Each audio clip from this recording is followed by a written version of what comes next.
Trump shows America is through being a chump in Asia. As President Trump makes his first official trip to East Asia, one crucial development is clear to those who look closely: America and its allies are through being chumps.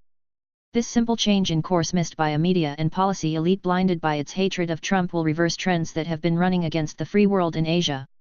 In South Korea, Trump will give a major speech that is clear about the consequences for North Korea as it threatens our allies and us.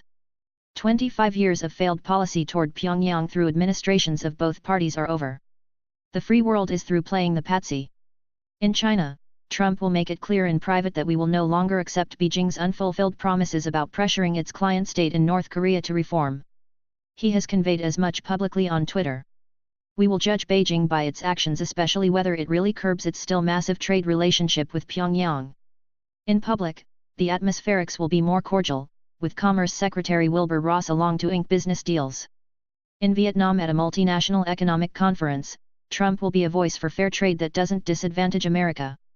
No longer will Washington cut deals that export U.S. manufacturing jobs to poor countries and enable China's systematic theft of U.S. intellectual property. Not coincidentally, 3 aircraft carriers, each a symbol of American military might, are present in the Pacific for the first time since 2007 during Trump's trip. In the Philippines, Trump will pursue common interests in containing China and thwarting resurgent Islamists across maritime Southeast Asia. Other members of the U.S. delegation will privately convey concerns about human rights while Trump builds a relationship with Rodrigo Duterte, the eccentric president with an anti-U.S. but pragmatic background. In Japan, where Trump is concluding his first of 5 stops in Asia, one of the byproducts of his first year as president is increasingly apparent. A recently re-elected Shinzo Abe, Japan's most powerful prime minister in decades, continues to normalize Tokyo's political and defense postures so they resemble those of other key allies.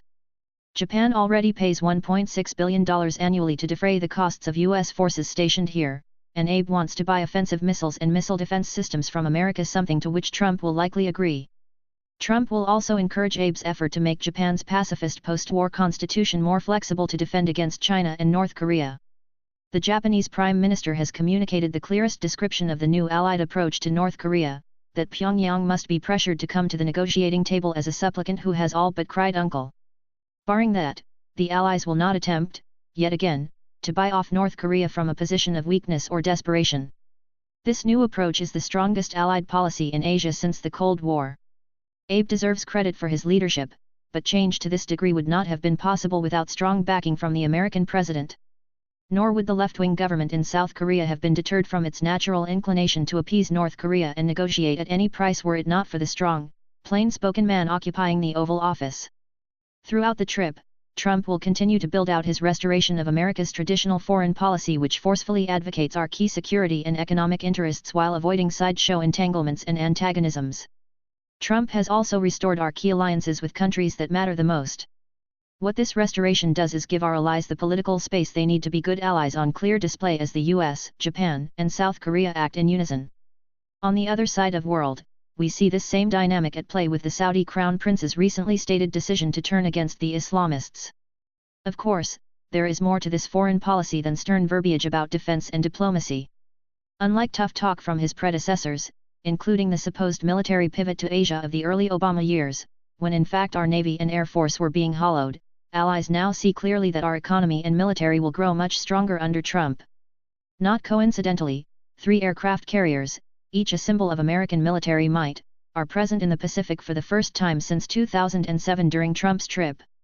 U.S. economic growth steadily above 3% also helps after a lost decade of economic stagnation. If sustained, it will make Trump's 2020 re-election all but inevitable and further augment his ability to shape the world. All of these are real-world factors that make Trump's words matter more than those of his predecessors. These developments are noticed in Asia by those who are our friends and those who are not. The free world is coming back in the Pacific with restored confidence and capability. Christian Whitten was a senior advisor in the Donald Trump and George W. Bush administrations. He is a senior fellow for strategy and public diplomacy at the Center for the National Interest and the author of Smart Power: Between Diplomacy and War.